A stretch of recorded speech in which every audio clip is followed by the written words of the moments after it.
Hello everyone, welcome back to another Ulandos Thinking Hole. So this was recorded around July 30, I think. It was when the first sort of protest happened in Australia in regards to COVID. So it's sort of a pre-recorded video, but nonetheless, I still had quite an intriguing conversation with Mad Marty. I'll leave a link to his channel in the description. My microphone was dying at the time, so just keep that in mind. I tried to fix the audio a little bit, but I could only go so far. So if you're up for a whole discussion on anti-intellectualism, anti-vaxxers and COVID just in general, and you want to watch some Subnautica gameplay in the background, holy shit, Below Zero is fun. Go for it. Go get a coffee, and yeah, we'll just start straight off. Also, thank you very much to everyone who's currently subscribed to me on Patreon, Twitch, and Discord Nitro. I really appreciate it. Hey everyone! So today's one, we're being joined by Marty. Hello. Hi. So today we're going to be discussing the idea of anti-intellectualism, which is essentially dumb people pretending they're smart. And just this whole idea of, I would like to preface this discussion primarily around, if you don't oppose it, primarily around protests in Sydney and how the internet has sort of probably provided this confidence for people to become dumb smart people. Dumb smart people. Dumb smart people. Let's go with that. Yeah. Or it's like, do we call them smart asses or something? So yeah. Okay. Okay. Go. You go. I think maybe it's for like a little bit of a definition of anti-intellectualism, because it's a mouthful of a word. Yeah, dumb smart people. Dumb smart people, yes. But it's sort of a trend that's happened intermittently throughout history, where basically people start turning on the experts, so scientists, doctors, whatever they may be at the said time whatever they may be on the time. It's like, it's like the typical mob with pitchforks and knives and going like, trying to be a nuisance pretty much. And it's not a phenomena which is isolated to nowadays, but as I think you mentioned, the internet really has provided a really big avenue and speaker for people to share these beliefs and opinions. It goes in echo chambers and groups that makes it into a mess. As far as I can tell, nothing in the history of humankind, as far as we can tell, has been as powerful as the internet for anti-intellectualism, which is really, really, really scary. And at the same time, I don't blame those who lead themselves down that path, because there are certain thought processes that can lead someone down that path. But it's a very difficult topic to try and battle and even talk about. Yeah. See, it's quite easy to just call them a bunch of dumbasses, but I like to try and see it through their point of view and understand why they're acting like that. And the whole idea behind intelligence as a thing, like what makes you smart or intelligent. Not. I don't really want to discuss that today. It's more so because personally, I think you can be intelligent in different departments. Like you don't have to. There is no such thing as smart and dumb. Like you have different abilities. But this is more so talking about for instance, in our current society, science is basically the foundation for everything that we use going forward. So it would be people fighting against scientists, pretty much, who prove things to further our progression as a species, perhaps. So it's more so just when things are blatantly right there in front of you for you to see, and then we're talking about those people who deny what's right in front of them. Yeah. There's a specific term about that, which I think was coined, if not, correct me if I'm wrong, I think it was coined in George Orwell's 1984 of like doublethink or cognitive dissonance, where you can have two opposing ideas in your head and you can just ignore it for your own belief system. That's what these people are doing. And to sort of kind of go into a psychological aspect, because you mentioned wanting to be able to see through their eyes or in through their or walk in their shoes kind of thing. There's some like real psychological reasons why people might believe these things, and it's not necessarily their fault, but it is to do because of a lack of critical thinking. Yeah. And also susceptibility to different to conspiracies, to ideas, and to be influenced. But there's a natural human idea in psychology. I forget who stated this, but basically, when big events happen, the human brain imagines that there must be a big reason for it. Yeah. So when, let's say, a war happens, okay, that's a big event, so there must be a big reason. So there's got to be some sort of grand scheme, grand reason for it to happen. It couldn't possibly be over the smallest of misunderstandings, small, tiny thing. Which it actually is sometimes. It is, and that's the ironic thing. And so if you're a historian, you kind of look at those things and it's like, oh, well, World War One has started because some guy got shot in Austria. It's a bit stupid. But to link it to nowadays with COVID-19, you can understand why a lot of these conspiracy nuts go around saying, oh, it's the vaccines are the devil, and the COVID is a big conspiracy by, I don't know, Bill Gates to put a chip into your arm and something and track your whatever. Sorry. I will admit at times I've had suspicions and thoughts about, being, we'll say AntiCovert and COVID just for the time being, since that's the most relevant thing at the moment. I myself have anti-COVID thoughts. Like I get this feeling that sometimes that perhaps on this off chance, the vaccines are not going to work properly, or maybe there's some sort of something else going on there. But when I use my critical thinking, the closest things I come to when it comes to something sus going on or some sort of conspiracy theory, it leads my critical thinking towards what we know of our government, pretty much, and how people can manipulate huge crisis like this to further better themselves. So when I think of anti-COVID, I don't think it's because scientists are lying to us. I think it's this natural fear to have to put your trust in people who are regarded as experts, but then there's this doubt within me thinking, like, there have been corrupt experts in the past. There has been hierarchies which have been infiltrated with so much corruption. I can understand why people would go to such lengths as to actually start enacting violence in their belief of the anti-COVID.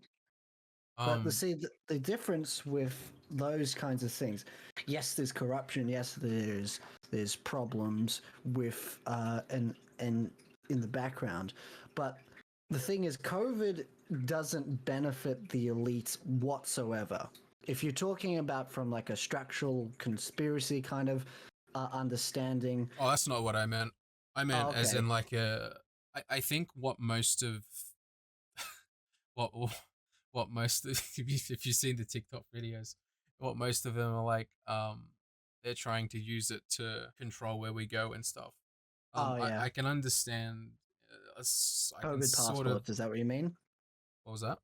Was it like vaccine passports or something? Not necessarily. More so they similar to how 9/11 started this whole terrorism thing, where in the past you used to be able to just hop on a plane, no worries. But now they've been able to, for instance, what happened with Friendly Jordies' guy, that anti-terrorist squad that got him. Yeah, that wouldn't have happened because of 9/11. That led to the terrorism scare, and then they started enacting laws because of that event. And what I'm trying to say is, because of COVID, they could twist things and enact new laws eventually, dependent on how the things escalate. But there's a difference in that, in saying, would the corruption that Friendly Jordies was talking about still exist if we didn't have that terrorist squad to go and arrest the producer of the show and have this whole escalation things? The corruption would still exist. That was just I was just sort of using that as an example of how a collection of people can use a situation to Mm, create new laws out of thin air that otherwise would have been preposterous like a decade earlier.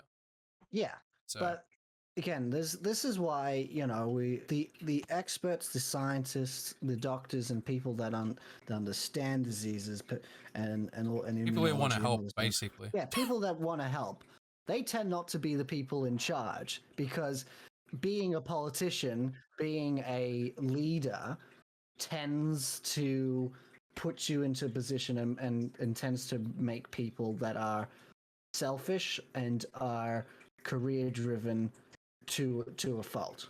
I honestly don't think people with the ability to spread the love and um, care for others don't have it within them to lead in this sort of climate, which is Mm. really unfortunate. But I don't. It's like having a different.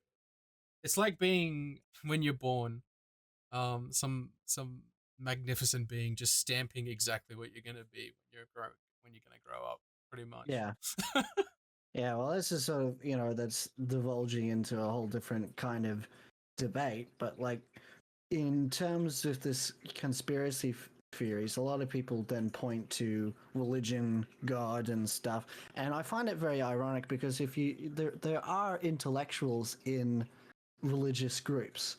And most of the time, if not all the time, a lot of those people are quite, you know, When quite you say pro. intellectual, what do you mean? Oh, there's I forget the actual term, You sort but of have science to back you up in most of your knowledge. Is that what you mean? no, well, so Critical people that thinking. study the religion itself, so Yeah. study the texts, are in Christian or Catholic Okay, faith. so don't just blindly jump in and just go, yes, let's go. Woo. Yeah. So these are the experts in the religion. They study the text, they study all and the experts of the religion, are pro-vaccine, pro-science, pro-thing. Like the Pope used to be a doctor and has Hmm. a PhD. I wasn't aware of that. Yeah, that's is really funny, and so you think about these things, and then it makes you like scratch your head and go, it's like these people are saying, okay, the vaccines are from the devil, and then and so then you're talking to like an actual religious leader, and it's because these people have critical thinking and they don't get swept up in this in these echo chambers online and conspiracy theories that say, oh, it must be a huge reason, otherwise it doesn't. Why have these small things? But then there's also, I don't fully agree with this idea that we can't necessarily like blame or that these people shouldn't be held responsible for their beliefs or should be at least educated. But I think there is this. It's links to the internet where nowadays everyone has a face, everyone has a profile. Anyone can also become a very loud voice all of a Yes, sudden. exactly. Everyone is all about me, individualism. And my problem with that, and I think a lot of problems, is that My problem with that. My problem. It's just my problem now. Fuck off then. No, I think the problem with this sort of really hyper individual culture is that you get these people that are actually just generally selfish because they believe they're right and they can't comprehend that their actions have consequences. Yeah. Kind of thing, That's it's funny because over the years with my psychologists and stuff, it's not really so much what I'm saying. My mental stuff is not applicable here, but more so the actions have consequences. So, for instance, if I were to have a mental breakdown or my brain starts failing, no matter what I do, if I become violent or whatever, and one of these recurring things that my psychologist would tell me would be your actions would have consequences regardless of the reasoning behind if you were to lose it near someone and accidentally hurt them. So Yeah. you're no matter the situation, you don't have an excuse. Your actions will have consequences. And Yeah. that's a thing that happened that can, it's just a fundamental thing. This thing causes that thing, and there's no way to avoid it. You can sugarcoat it as much as you want. You can sugarcoat as much the action as much as you want. You can try and put excuses towards the action you just did, but it's going to cause a consequence regardless, and you don't know what that consequence is going to be. It can be from 1 to 100. It's just insane. And that's the that's another there's another problem with that, is that then these people don't even know, they believe they're right, and so they believe that the consequences that they're getting are unjustified because of this belief. There's a favorite saying I've got, and it's called "The wise man knows nothing." And Diogenes? it might No, Socrates. it might be Socrates. I can't remember, but I sort of based most of my critical thinking and most of my life around that in regards to when I talk to people about subjects and stuff. But I don't want to ever tell someone I know everything about something, because you're always learning. And personally, I think it's impossible to know everything. Oh yeah. You'd be contradicting yourself there when you say the wise man knows nothing. How would you know that you don't know everything? It's a perfect analogy, because experts, they're experts in a very few specific fields. things. Yeah. Yes, and so it's not like there's in the movies where you have like a scientist type and it's like they're perfect at everything. They're just in big brain moments. No, they're you can very specific fields and studies and things. So this kind of idea that you only know so much is very relevant, but I think it makes it even more of a point that we should listen to these fucking experts, because they put the fucking time in to be experts. I think what would really help is if, for instance, with our situation, if these experts had their names labeled up there and people could ask them questions, because they're scared, because people are scared. That's why they act like this, I reckon. That's why people lash out. And when you're scared, you lose. You being scared. Fear is an emotion, and when you get overwhelmed by a certain emotion, your logic goes out the window. So if ideally, with the COVID situation, if there was some way that our government had structured it so they would talk on behalf of the experts, and then the experts could come in and even take questions from people, and people could ask them questions about what they know, and everything was more transparent, I feel like less of this would happen. Funny you mention that. Yeah. That's how they do it in the UK. Wow. When they well, sort of it, but basically whenever there was the vaccine, when they were approving Pfizer, they got up this big board of all the health experts, actual doctors, people that do look after and actually did all the full science stuff. The public could ask them questions and stuff. Well, so the public is in the news journalists at the at the meetings or whatever, but a lot of these questions, you could general things. And I remember watching this on the news with my dad, because he follows UK politics kind of stuff.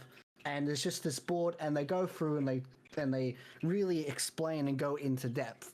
And that's the thing here and in America, less so in America nowadays, but before. They don't really rely on experts. They don't bring them out, because I think a lot of I completely agree with you that I think some people would be reassured if they could ask a expert about these things. Ask the so-called expert, because when people keep saying experts, the people who are more prone towards conspiracy theories are going to be like, what experts? Experts in what exactly?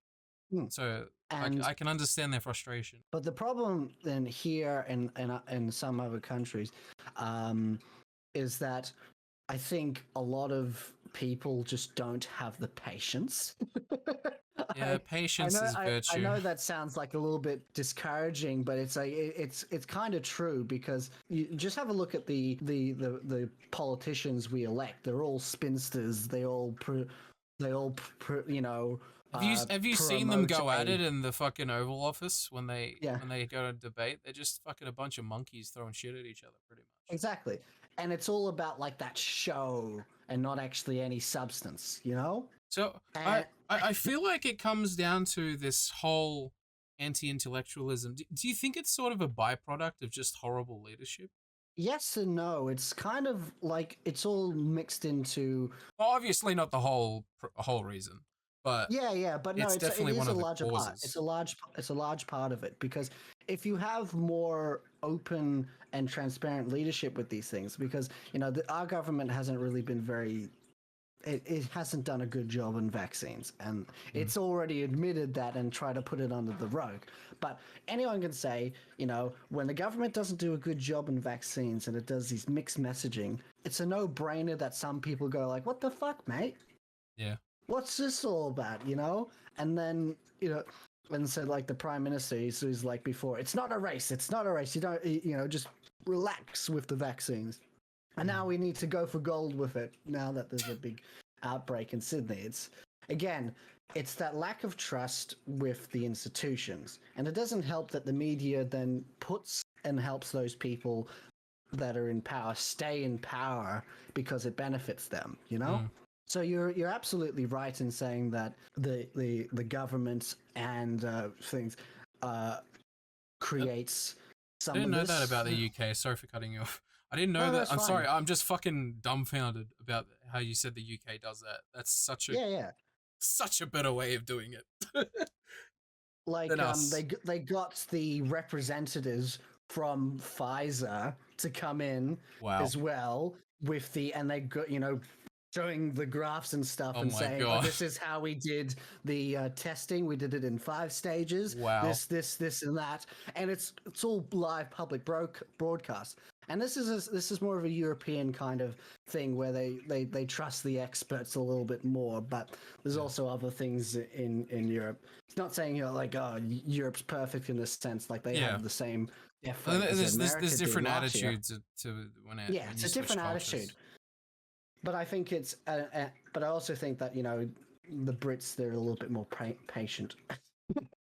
Yeah, I would say. I mean, from my personal experience throughout my life, I've met. I chucking out a random number here, but at least more than 60% of the people I've met have been extremely impatient. It's just something that I don't really. People are just very impatient. I mean, a perfect example of that is the dwindling attention span of media content creators and media. It's gone from YouTube. YouTube was fucking exploding at one point, but now it's moved to TikTok. You're just going through 10, 30-second videos every single fucking boom, boom, boom, boom, boom, boom, boom, boom, boom, boom, pretty much. It's just no time to think, no time to act. Just do. Just do, and that's the echo chamber thing. Yeah. And so then you get in these boards of people. Like I know, Facebook is a big one. I know Facebook isn't like the most popular thing nowadays, but you still got I think it is amongst like 30 to 50-year-olds at the moment. Yeah. Like I use it for a bunch of things, but it's not the only thing I use it for Zynga poker. That's it. I mostly use it for meme groups. That's I've got a Star Trek shitposting group I'm on there as well. Like that for it's like specific fandoms that you really enjoy, and that there's a shitposting group for it. It's great. That's the Facebook I like. Unfortunately, though, there are a huge amount of echo chambers on Facebook. I think. And that's the problem. The internet has provided us a massive platform to talk with people all over the world and express and learn about different things. But we're given our nature, we tend to gravitate towards the people who think like us. Yes. And that creates the echo chamber. That creates the echo chamber. And that's the thing with these groups. You can ban people you don't like. You can get rid of all those people that disagree with you because you can. And you create the perfect echo chamber. You create the perfect echo chamber. Now, you can start talking about this and how this leads into a bunch of other things, but the echo chambers is a really big problem with conspiracy theories. And there's a couple solutions I saw a few videos about where people saying that once you reach a certain like size, say, in a YouTube sense, if you're a YouTuber that talks about politics or something, there's those out there. Yeah. So let's say you reach 100,000 subscribers, then you have to apply and use the same standards that news media are kept to. Mm. So that means you have to back up your information with sources, research, and what you say has consequences unless it's a personal opinion. Then you have to make sure that's will be like the loophole that this is all just my opinion though. But then that's the other thing.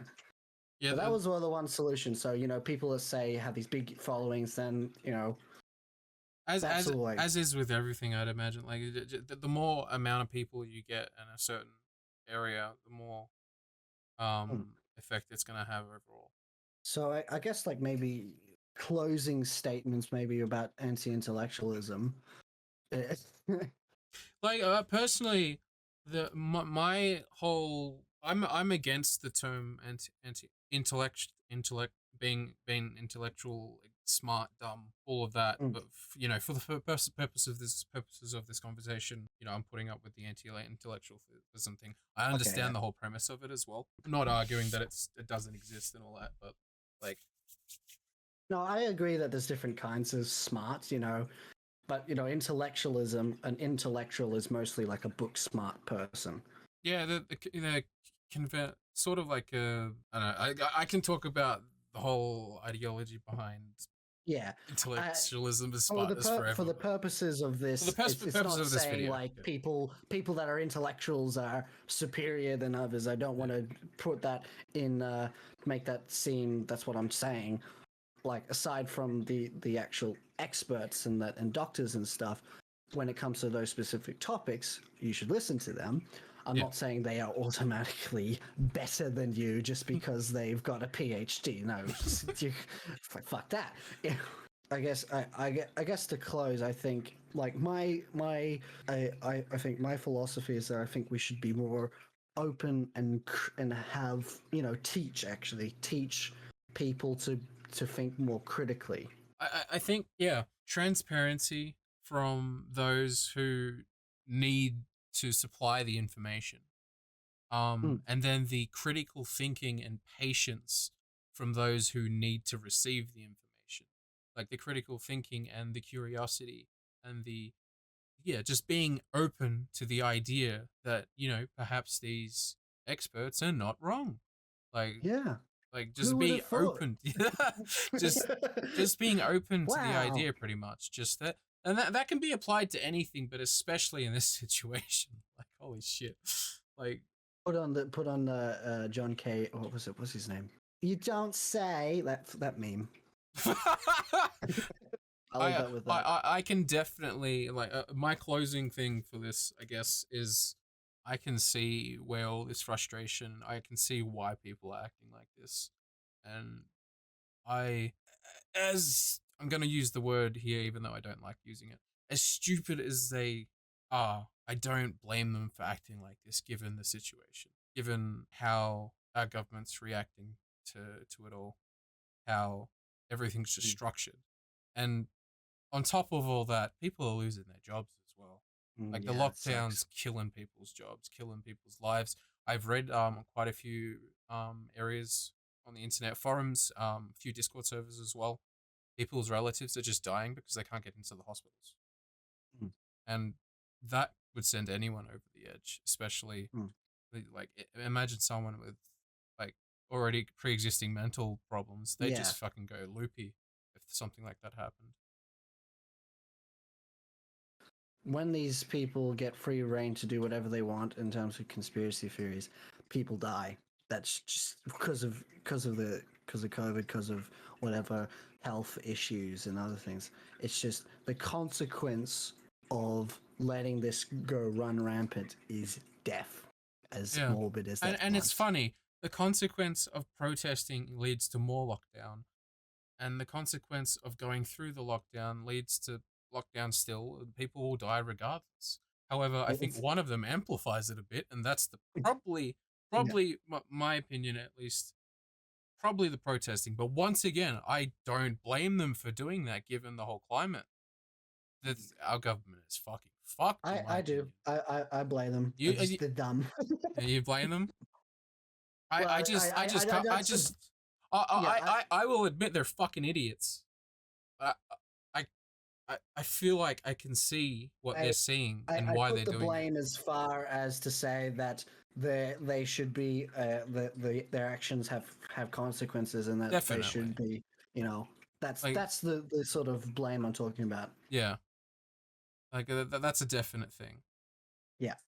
But yeah, I just I can see why they're doing it, and I you you blame them. I don't blame them, but I regardless of the situation, it's just horrible. like I don't necessarily agree with your like I do think that there's some people that are just dumb, and Yeah. they are, Okay. but that's okay.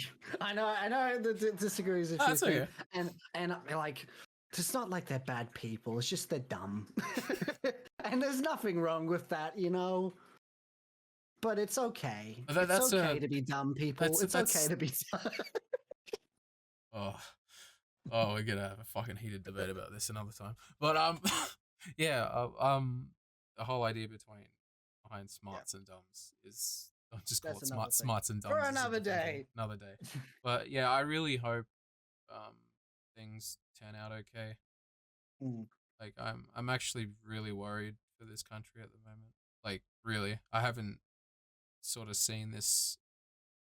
Is it called civil unrest? Civil unrest? I guess, yeah. I Yeah, guess you civil could tell you. unrest since I think there was riots in like The 2006 Cronulla or something. riots. Yeah, that's it. Cronulla riots. I don't think there Yeah, hasn't been something this I was too serious since young then. back then. Yeah, I was in grade 6, so I probably wasn't even watching TV to see it. So Yeah. but yeah, it's worrying. But yeah, it Mm. was good to talk about this. The whole idea between anti-intellectualism versus the experts. Conspiracy. Yeah, versus the Yeah, experts. well, and conspiracies just in theories. general as well, and Mm. what causes Yeah. people to just lead themselves towards them. Anyway, But yeah, thank you for joining me so much, Marty. I is fun. tip my digital hat to you, good sir. Okay, thank you everyone so much for watching. Hope you guys enjoyed. Adios.